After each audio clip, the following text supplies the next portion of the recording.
은혜 받을 하나님의 말씀은 이사야 7장 14절입니다. 찾으셨으면 다 한 목소리로 같이 동독합니다. 시작. 그러므로 주께서 친히 징조를 너에게 주실 것이라. 보라, 처녀가 잉태하여 아들을 낳을 것이요 그 이름을 임마누엘이라 하리라. 아멘. 아래 성가대 찬양이 있겠습니다.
할렐루야.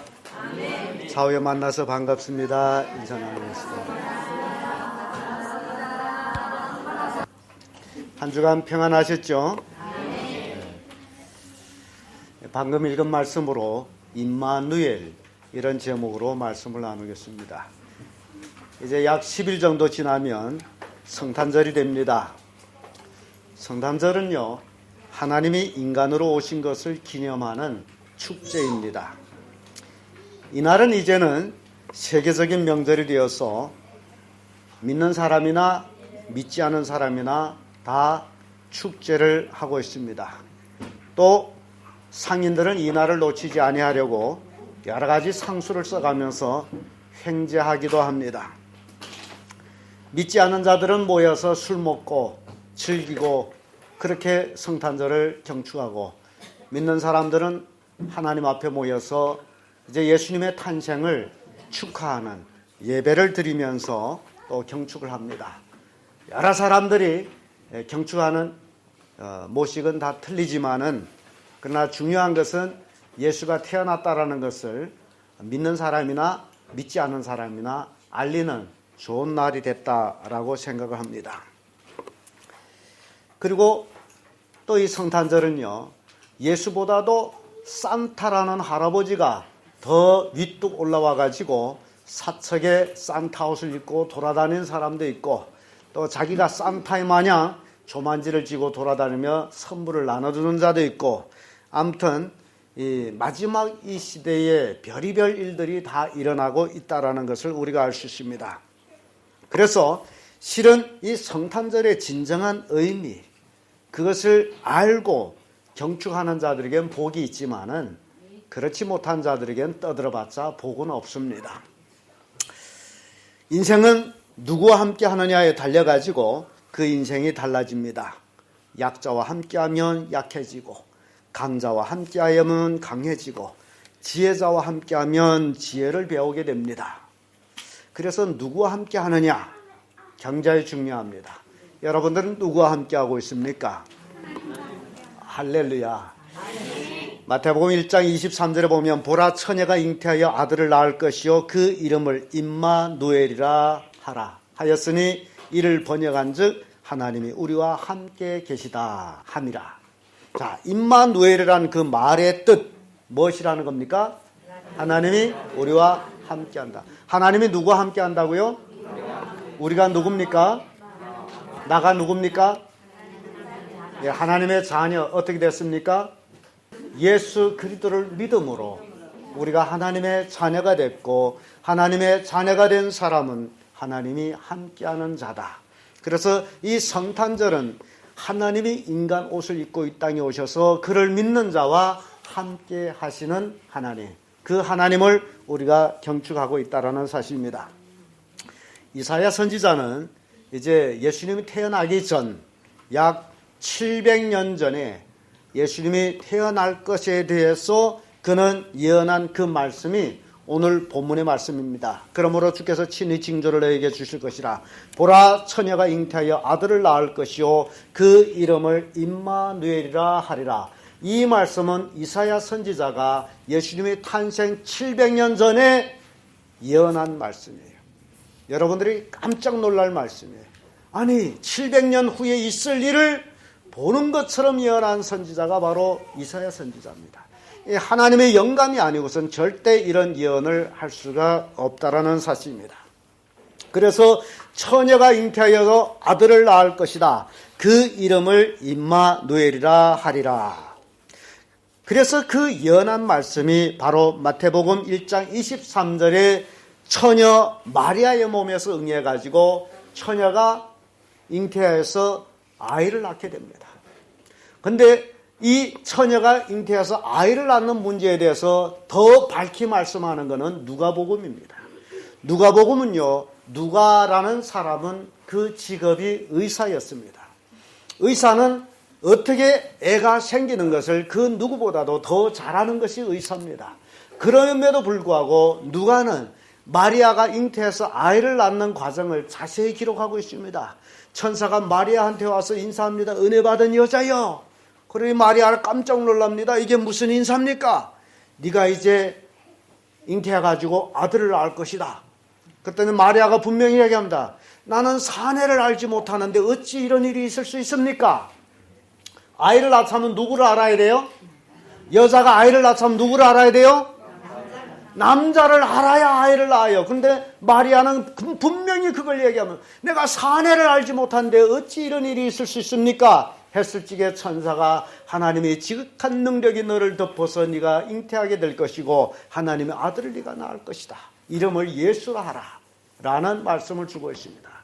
바로 이사야 선지자가 700년 전에 예언한 그 예언의 말씀이 마리아를 통해서 이루어졌는데 바로 그 마리아를 통해서 하나님이 인간의 옷을 입고 이 땅에 태어났다라는 사실입니다. 예수는 천상천하의 만왕의 왕이십니다. 이 왕이 시민이 되기를 원하십니까? 그렇다면 그를 믿어야만이 그 왕의 시민이 됩니다. 그는 인간으로서 이 세상에 태어나 인간을 죄에서 구원하기 위하여 그는 십자가에 달려 죽으시고 또 3일 만에 그는 부활하시고 40일 만에 그는 승천하시고 이제 다시 오시리라 약속한 그 약속을 믿는 자들은 기다리고만 있다라는 사실입니다. 이제 예수님이 오십니다. 예수님이 다 일어난 사실, 그 사건들 이제 최후로 예수님이 오심으로 인해서 이 세상은 끝납니다. 여러분, 실제로 지금은 마지막 때는 맞습니다. 예수님이 재림하게 된 세계는 종말이에요. 그러나 예수님의 재림에 대해서 여러 가지 우리에게 말씀을 주시고 재림 당시에 일어날 어떤 증상들도 우리에게 보여주고 있다는 사실입니다. 예수님은 2000년 전에 이 땅에 오셔서 우리를 죄에서 구원하기 위해서 십자가에 못 박혀 죽으셨어요. 우리를 의롭다 하기 위해서 그는 3일 만에 부활하셨어요. 그는 우리가 있을 곳을 예비하기 위해서 하늘나라를 가셨어요. 그는 지금 하늘나라에서 뚝딱뚝딱 뭘 만들고 계시다? 여러분들이 있을 집을 만들고 있습니다. 이 땅에 아파트 없다고 근심하지 마세요. 하늘나라는 이 땅의 아파트보다도 더 좋은 집. 그 집들이 여러분들을 기다리고 있다는 사실 믿으시기를 축복합니다. 예수님은 지금 그걸 만들고 계세요. 그리고 집을 다 만들고 나면 예수님께서 데리러 오시겠다라고 요한복음 14장에 약속을 하고 있습니다. 뭘 만들면 다 하면? 집을 다 만들면 오셔서 우리를 데려가시겠다라고 약속을 하셨어요. 그런데 예수님 오실 당시에 일어날 사건들은 성경에 많이 기록되어 있습니다. 그런 것들을 알게 되면 종말이 온다고 우리가 떠들 필요가 없어요. 실은 지금 종말이에요. 예수님 오늘 오신데도 우리에게는 아무 상관이 없어요. 예수님이 오시면 믿는 자는 다 어디를 가요? 천국을 가고 오히려 바빠서 떠들어야 될 자들은 누굽니까? 믿지 않는 자들이에요. 왜냐하면 예수님이 오시면 그들에게는 진정 종말이에요. 왜냐하면 우리 믿는 사람은 언제든지 예수님 오시옵소서. 요한계시록 보세요. 주여 오시옵소서. 오시면 우리는 가면 돼. 딴 게 없어요. 오시면 가면 돼요. 그래서 오시기를 우리는 기다리고 있어요. 이게 임마누엘이 되신 하나님, 그분이 오시면 우리는 하늘나라로 가게 돼 있다. 그래서 근심 걱정할 거 없습니다. 옛날 어떤 청년이 왕을 찾아가서 성공의 비결에 대해서 물었습니다. 왕이여, 어떻게 하면 성공할 수 있습니까? 여러분, 이 땅에 사는 사람 모두 다 어떤 성공을 바라고 있습니다. 다 뭔가를 성공하기를 원해요. 그래서 아마 이 청년도 왕을 찾아가서 성공의 비결을 가르쳐 주십시오 라고 부탁을 했더니, 그래 그렇게 성공하고 싶느냐? 그러면 내가 너한테 한 가지 일을 시킬 텐데 그것을 하면 가르치고 그렇지 못하면 너를 죽여버릴 것이다. 그러면서 술잔에다가 포도주를 탁 따라줘 가지고서 청연하게 하는 얘기가, 네가 이 포도주 잔을 들고서 읍내를 한 바퀴 돌고 오너라. 만약시 그 잔에 포도주가 쏟아지면 너는 죽을 것이고, 그대로 가지고 오면 내가 너한테 성공의 비결을 가르쳐 줄 것이다. 야, 이 성공한다는 것도 목숨이 왔다 갔다 하죠. 그래서 왕을 찾아가서 물었으니 이제 안 하겠다 하면 어떻게 됩니까? 그래도 죽어. 왕을 기롱한 죄가 돼서. 그래서 술잔 들고서 이 읍을 한 바퀴 돕니다. 도는데요, 이 청년이 어떻게 해요? 이 술잔 들고 조심. 그래서 한 바퀴 돌고 왕한테 왔습니다. 그래서 왕이 청년한테 묻습니다. 읍내 한 바퀴 돌면서 무엇을 봤느냐? 읍내 한 바퀴 돌면서 무엇을 들었느냐? 그때 이 청년이 하는 이야기가 뭔 소리입니까? 아무것도 못 들고 아무것도 못 보고 그저 여기에만 신경 쓰다 돌아왔습니다. 그랬더니 왕이 바로 성공의 비결은 그것이다. 세상 살아가면서 남의 소리 다 듣고 남이 보는 거 다 보면 절대로 너는 성공할 수가 없다. 여러분, 인생은 어떤 삶의 목표를 세우고 그 목표에 집중해서 살아갈 때 우리에게 나타나는 그 어떤 유혹, 그 어떤 비난 들리지 않습니다. 오로지 그 목표를 이루기 위해서 분투합니다. 여러분, 실패하는 사람들 치고 불평 많은 사람이 참 많습니다. 실패한 사람, 곁눈 파는 사람, 이런 사람들은 불평합니다.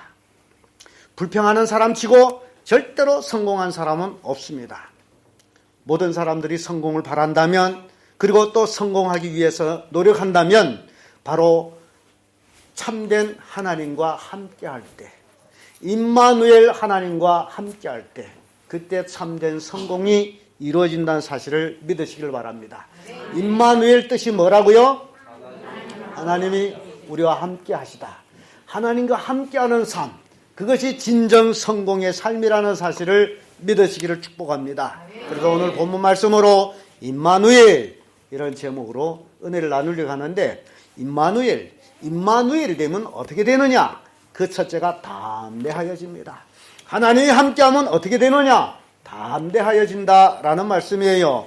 신명기 31장 23절을 보면 여호와께서 또 눈의 아들 여호수아에게 명하여 가라사대 너는 이스라엘 자손을 인도하여 내가 그들에게 맹세한 땅으로 들어가게 하리니 마음을 강하게 하고 담대히 하라. 내가 너와 함께 하리라. 이스라엘 지도자인 모세가 죽은 후에 그의 후계자가 여호수아입니다. 그런데 하나님께서는 여호수아에게 내가 너와 함께 하겠다라고 말씀합니다. 그리고 너는 담대하라 합니다. 여러분, 하나님이 함께 하신 줄 믿습니까? 네. 그러면 여러분들이 무슨 일을 하든지 어떻게 하면 됩니까? 담대하면 됩니다. 누가 나와 함께 하기 때문에? 하나님이 나와 함께 하기 때문에 두려움 없이 담대할 수 있다면 그 인생은 성공합니다. 신앙인이라면 하나님이 함께 하심을 경험해야 됩니다. 신앙은 어떤 체험이에요. 하나님이 함께하는 체험을 해야만이 믿음에서 흔들리지 않습니다. 하나님을 경험하지 못하게 되면요, 언제든지 유혹을 받고 언제든지 흔들리고, 하나님을 경험하지 못하면 언제든지 하나님을 떠날 수 있는 확률이 있습니다. 그러나 하나님을 경험하고 나면 칼이 목에 들어온데도 절대로 하나님을 떠나지 않습니다. 담대해집니다. 그래서 수없이 많은 순교자들, 하나님이 함께하기 때문에 죽음도 당당하게 맞이한 겁니다. 사람 앞에 가장 무서운 것이 죽음인데 죽음을 무서워하지 않는 사람들 누구였다고요? 하나님이 함께하는 사람들이었어요. 성경 보면 하나님이 함께하는 사람들이 참 담대한 모습 봅니다. 그 대표적인 예로 다니엘 보세요. 우상에게 절 안 하면 어쩐다고요? 사자굴에 던져드리겠다 그랬죠. 그래도 던질라면 던지세요. 그리고 우상에게 경배를 안 합니다. 그랬더니 왕이 어찌죠? 말한 대로 다니엘을 사자굴에 던져 넣었어요. 아, 이게 웬일입니까? 한 주간 동안 땡땡 굶어놓은 사자들이 사람이 사자굴에 들어와 있는데도 보는지 마는지 관심이 없어요. 다니엘한테 관심이 없어. 사들은 배고픔에도 다니엘 옆에서 골골 자고 아예 다니엘을 먹으려고 안 해. 관심이 없어. 그래서 다니엘이 사자굴에 들어가서 두려워했어요? 아니에요. 당당해요. 누가 함께하기 때문에? 하나님이 함께하기 때문에. 그래서 왕이 가만히 보니 이게 다니엘이 죄가 없다. 다니엘을 무고한 놈들 나쁜 놈이구나. 그래서 다니엘을 사자굴에서 꺼내고 다니엘을 이제 모해한 사람들을 끌어다가 사자굴에 팍 집어넣었더니 이게 웬일입니까? 아, 그렇게 순하게 했던 사자를 와다닥 뼈도 안 남기고 다 먹어버렸다라고 성경 기록하고 있습니다. 자, 여러분, 하나님이 함께하는 사람 뭐도 두려워 안 한다? 죽음도 두려워하지 않아요. 이게 성공의 비결이에요. 여러분, 하나님이 함께하면 담대해집니다. 그래서 하나님을 경험해야 합니다. 하나님은 임마누엘이 하나님입니다. 이것을 믿습니까? 네. 하나님은 예수를 통하여서 우리에게 임마누엘이 되셨습니다. 예수님은 임마누엘로서 이 세상에 오셔서 우리와 함께 하시고 있는 하나님입니다. 그러므로 우리들은 이 세상에 살면서 하나님의 함께 하심을 믿고 담대해야 됩니다. 그리하면 두려울 것이 없습니다. 죽음을 두려워하지 않는다면 이 세상에 두려울 것은 아무것도 없습니다. 이게 하나님이 함께 하심을 믿는 사람들이 삶이에요. 사도 바울은 로마서에서 이렇게 고백합니다. 로마서 8장 35절 39절에 누가 우리를 그리스도의 사랑에서 끊으리요 환난이나 공고나 핍박이나 기근이나 적신의 위험이냐 칼이냐 기록된 바 우리가 종일 주를 위하여 죽음을 당케 되며 도살할 양같이 여김을 받았나이다 함과 같으니라. 그러나 이 모든 일에 우리를 사랑하신 이로 말미암아 우리가 넉넉히 이기느니라. 내가 확신하노니 사망이나 생명이나 천사들이나 권세자들이나 현재일이나 장래일이나 능력이나 높음이나 기쁨이나 다른 아무 피조물이라도 우리를 우리 주 그리스도 예수 안에 있는 하나님의 사랑에서 끊을 수 없으리라. 죽음, 위험, 칼, 이 모든 것들이 하나님의 사랑에서 끊을 수 없다. 여러분, 하나님이 함께하는 사람이 바로 이러한 삶을 삽니다. 잠언 21장 1절을 보게 되면 악인은 쫓아오는 자가 없어도 도망하나 의인은 사자같이 담대하니라. 자, 구분이 납니다. 악한 자는 쫓아오는 자도 없어도 막 도망을 쳐버려요. 아, 발이야 나를 살리라고 도망을 칩니다. 그러나 의인은 사자같이 담대하게 탁 버텨서 있는, 이게 하나님이 함께하는 자들이 이렇게 담대하다라는 사실입니다. 그러므로 여러분들이 삶에 담대하시길 바랍니다. 성탄절이 다가오고 있습니다. 예수님의 탄생은 우리에게 임마누엘이 되기 위하여 마리아를 통하여 탄생하신 하나님, 그 하나님, 진정 여러분들과 함께하는 하나님이 되는 예수님이 되시기를 축복합니다. 두 번째로 임마누엘은 형통해집니다. 형통. 제가 인생 살면서 가장 좋아하는 말 중에 하나가 형통. 어디 가나 통해요. 막힘이 없어요. 여러분들도 이런 형통한 자들이 되기를 바랍니다. 여러분들이 생각한 것, 여러분들이 말한 것, 그것이 다 여러분 삶에 이루어져서 여러분들에게 복이 되기를 원합니다. 그게 형통이에요. 여호수아 1장 8절 9절의 말씀 보면 이 율법책을 내 입에서 떠나지 말게 하며 주야로 그것을 묵상하여 그 가운데 기록한 대로 다 지켜 행하라. 그리하면 내 길이 평탄하게 될 것이요 내가 형통하리라. 내가 내게 명한 것이 아니냐. 마음을 강하게 하고 담대히 하라. 두려워 말면 놀라지 말라. 내가 어디로 가든지 내 하나님 여호와가 너와 함께 하시느니라 하십니다. 하나님 말씀대로 살아가는 사람, 어디를 가든지 다 형통해집니다. 그래서 좌로나 우로나 말씀에 치우치지 말라, 그런 말씀이에요. 하나님 말씀을 주셨으면 그 말씀 아멘하고 그대로 살아가면 됩니다. 그러면 어디로 가든지 형통해집니다. 근데 하나님 말씀대로 살지 않게 되면요, 대로로 가는 것 같은데, 평탄한 길로 가는 것 같은데 결국 그 길은 사망의 길입니다. 야, 무섭지 않습니까? 어이, 내가 지금 가는 길이 이게 얼마나 좋은 길인데, 얼마나 축복받은 길인데, 얼마나 평탄한 길인데, 그런데 그 결과가 무엇이라고요? 사망의 길이라. 내가 가는 길이 협잡하고 내가 가는 길이 힘들고, 그런데 그것이 생명의 길이에요. 여러분, 형통이라는 게 바로 그겁니다. 어디를 가든지 의인은 형통해집니다. 그래서 저는 이 형통이란 말을 그렇게 좋아합니다. 혹시 여러분들이 신통하다라는 말 들어본 적 있습니까? 신이 통한다. 인간이 신이 통하게 되면 막 점도 치고 그래요. 근데 세상 사람들은 신통이란 말을 쓰고 있지만은 성경은 신통이란 말을 안 쓰고 형통이란 말을 쓰고 있습니다. 하나님이 함께하는 자가 형통하다라고 말씀합니다. 형통. 창세기 39장 2절 3절의 말씀 보면 여호와께서 요셉과 함께 하심으로 그가 형통한 자가 되어 그 주인 애굽 사람이 집에 있으니 그 주인이 여호와께서 그와 함께 하심을 보며 또 여호와께서 그의 범사에 형통케 하심을 보았더라. 이 요셉이라는 사람을 우리가 생각해 볼 때 그는 인간적으로 굉장히 불행한 사람이었습니다. 17살 어린 나이에 형제들한테 미움을 받아서 애굽으로 노예로 팔려갑니다. 왜 팔려갔다고요? 형제들한테 미움을 받았어. 야, 이게 형제들 많으면 그것도 안 되겠어요. 형제들 많으면 꼭 그 형제들끼리 서로 미워하는 자가 있어요. 요셉이 아버지의 사랑을 독차지하는 것 같아가지고 형제들이 요셉을 미워했어요. 그리고 요셉을 없이 하려고 했어요. 왜냐하면 아버지 사랑을 논아가지려고. 아버지 특별히 혼자 요셉을 사랑한 것 같아가지고.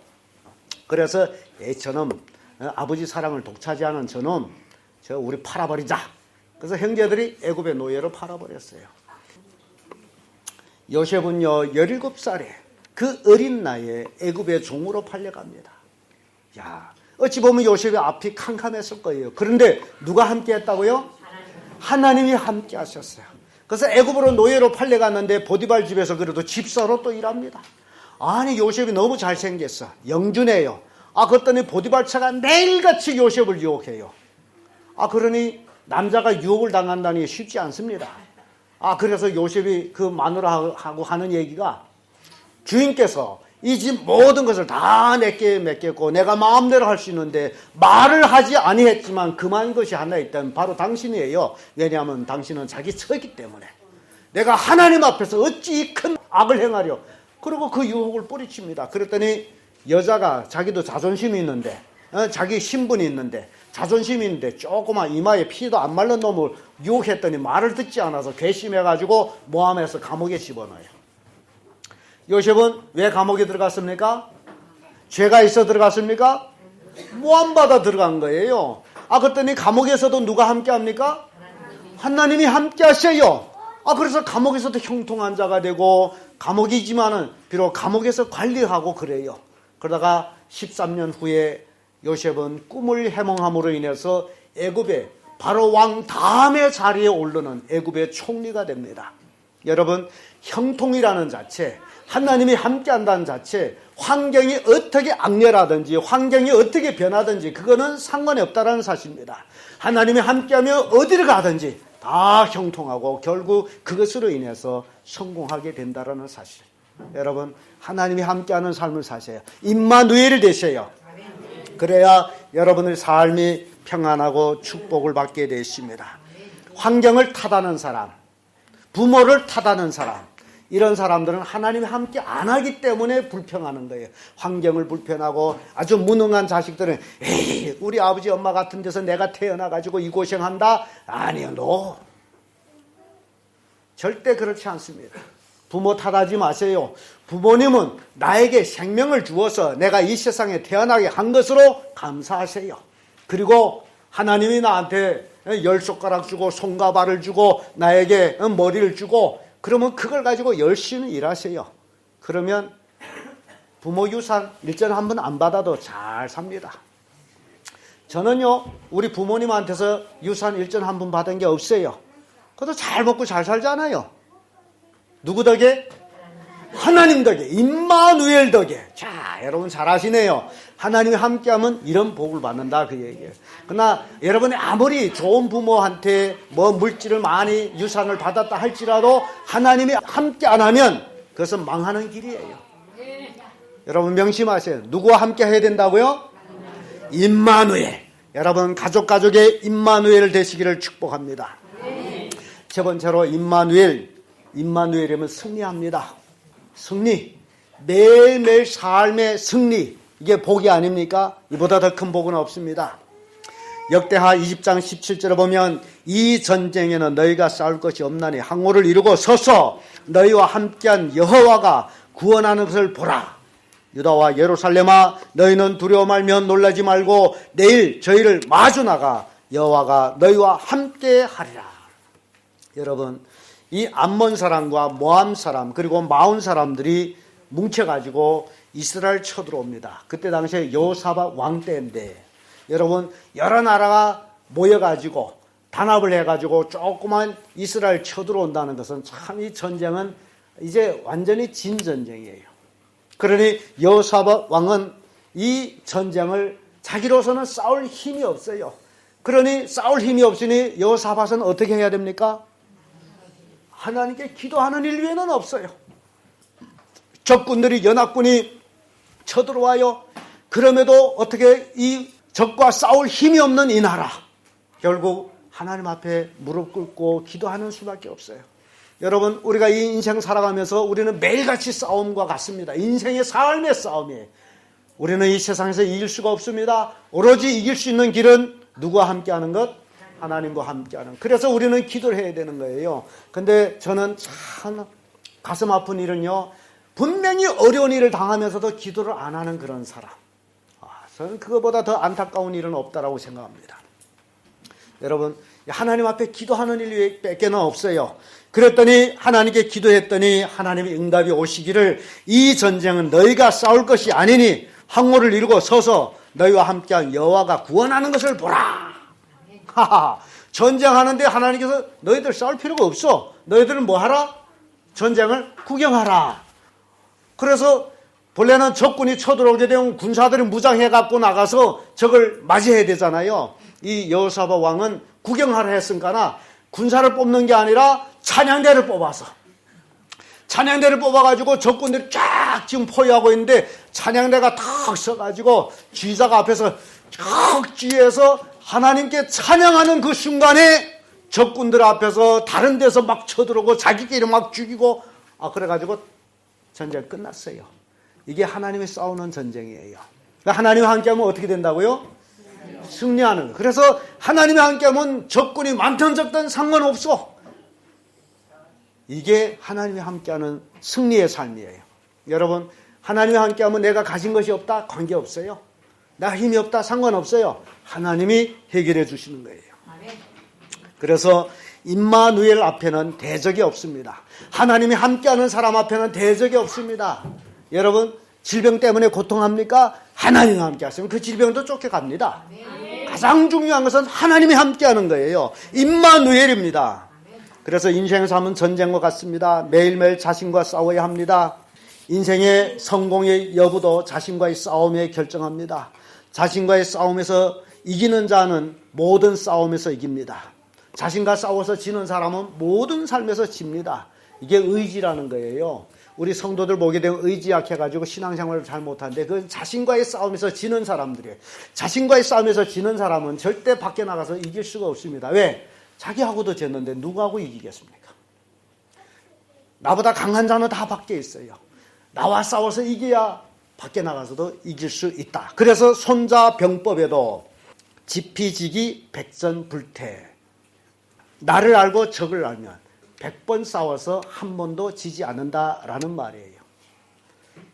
사람들은 손자병법을 잘못 이해해가지고 적을 알고 나를 알면 백전백승한다라는 말을 해요. 그 말은 잘못된 거예요. 백전백승이 아니에요. 손자는 승리를 얘기하는 게 아닙니다. 100번 싸워 100번 지지 않는다라고 얘기합니다. 나를 알고 적을 알면 100번 싸우는데도 한 번도 안 진다. 그러나 나는 아는데 적을 모르게 되면 100번 싸우면 100번 지어요. 이게 자신을 아는 것이 이렇게 중요합니다. 그래서 자신과의 싸움은 굉장히 중요합니다. 성도 여러분, 모든 싸움에서 하나님이 함께하는 삶, 그 삶에 승리의 축복이 있다는 사실을 믿으시길 바랍니다. 출애굽한 이스라엘 백성이 드비딤에서 강한 민족 아말렉을 만납니다. 그래서 출애굽했다는 이 민족은 애굽에서 430년 동안 노예 생활을 한 사람들이에요. 전쟁에 익숙하지 못합니다. 전쟁을 해보지 못했어요. 그 노예 생활을 하다가 늘 눌려 살던 사람들이 강한 민족 아말렉하고 싸우게 됩니다. 근데 아말렉과 싸워서 이길 승산은 조금도 없습니다. 그래서 모세가 하는 것은, 모세는 높은 산에 올라가서 하나님께 기도하고, 모세는 여호수아를 향해서 넌 나가서 싸우거라. 그래서 골에서는 막 여호수아가 아말렉과 싸우고, 모세는 산 위에서 하는 일이 뭡니까? 기도하는, 손을 들고 하나님께 기도만 해. 근데 사람이라는 것은 이게 손에 힘이 한정이 되어 있어요. 여러분, 이 손이 얼마나 무거운지 아세요? 한참 들고 있으면요, 이 손이 무거워서 내려와요. 이 손이 무거우면 힘이 많이 들어요. 그러니까 모세가 온종일 서서 손 들고 기도하다 보니 손이 내려와요. 근데 그 모세 주변에 아론과 훌이 모세를 보고 밑에 전쟁하는 걸 보고 이렇게 보는데, 모세가 막 손 들고 기도할 때는 이스라엘을 용맹해서 막 싸워서 이기다가 모세의 손에 힘 빠져서 내려오게 되면 또 아말렉이 막 쳐들어와서 이스라엘 이기고, 그걸 이렇게 보고 이래서는 안 되겠다. 그래서 큰 돌을 갖다가 모세의 엉덩이에 갖다 놓고 거기다 모세를 앉혀놓고 모세의 손을 양짝에서 한 사람 아론과 훌이 팔에 이렇게 붙들고 서 있어요. 근데 팔이 해 넘어지도록 팔이 내려왔을까요? 안 내려왔어요? 안 내려와요. 모세는 손 들고 있고 옆 사람이 이렇게 떡 안고 있으니까 세 사람 다 맥이 안 들어. 팔을 이렇게 안고 있는데 뭐 맥이 듭니까? 이게 협력이라는 게 이렇게 중요한 거예요. 모세는 손을 계속 들고 기도했고 옆에 두 사람이 다 팔을 안고 있으므로 해가 지도록 팔이 내려오지 않았어요. 이 전쟁 승리했을까요? 대승을 합니다. 그래서 여호와 니시라는 이름이 거기서 나와요. 깃발 대신 하는. 우리 교회가 무슨 교회입니까? 빅토리, 깃발, 승리. 니시가 바로 빅토리예요. 이런 말씀이 이렇게 나. 하나님이 함께하니 뭐가 된다고요? 승리. 깃발 대신 하나님. 승리한다는 깃발 흐르죠? 예, 승리하신 하나님. 그래서 출애굽기 17장 15절 보게 되면 모세가 거기에 단을 쌓고 여호와 니시라고 부릅니다. 하나님은 승리, 하나님은 깃발, 하나님이 함께 했더니 어떤 대적도 다 물리치는 승리를 이룬다. 여러분 삶 속에 하나님이 함께하여 삶 순간순간 승리하시길 바랍니다. 아멘. 승리하십시오. 아멘. 절대 지지 마세요. 아멘. 그게 참된 믿음입니다. 하나님이 함께할 때 매사에 승리합니다. 끝으로 임마누엘, 하나님이 함께하면 영광을 얻습니다. 영광. 요한복음 17장 24절에 아버지여 내게 주신 자도 나 있는 곳에 나와 함께 있어 아버지께서 창세 전부터 나를 사랑하심으로 내게 주신 나의 영광을 저희로 보게 하시기를 원하옵나이다. 예수께서 겟세마네 동산에서 기도하는 내용이에요. 예수 그리스도를 믿는 자들은 임마누엘이므로 예수님의 영광을 함께 누리게 되었습니다. 계시록 보게 되면 예수님을 믿는 사람들이 얻는 영광을 이제 분명히 기록하고 있습니다. 예수 믿는 사람들은 영광을 얻고 믿지 않는 사람은 형벌을 얻는다라는 것. 계시록 가서 보게 됩니다. 요한계시록 3장 20절 21절을 보게 되면 볼지어다 내가 문 밖에 서서 두드리노니 누구든지 내 음성을 듣고 문을 열면 내가 그에게로 들어가 그로 더불어 먹고 그는 나와 더불어 먹으리라. 이기는 그에게는 내가 내 보좌에 함께 하여 주시기를 내가 이기고 아버지 보좌에 함께 앉은 것 같이 하리라. 이기는 자, 승리하는 자. 누가 승리한다 그랬어요? 하나님이 함께하는 자가 승리한다. 그러면 하나님이 함께하는 자가 승리를 얻고 나면 이기는 자죠. 이기는 자는 예수님이 십자가를 이기고 하나님 보좌에 함께 앉은 것처럼 예수 그리스도를 믿는 자들도 예수님 보좌에 어쩐다? 함께. 그게 영광이라는 얘기입니다. 여러분 얼마나 큰 축복인지 몰라요. 우리는 드라마에서 사극을 많이 보게 됩니다. 그런데 평범한 여자지만은 누구와 결혼하느냐에 달려가지고 그 인생이 달라지는 모습 봅니다. 평범한 여자인데 왕하고 결혼했더니 어떻게 됩니까? 왕후가 되고 왕이 하는 보좌에 같이 앉습니다.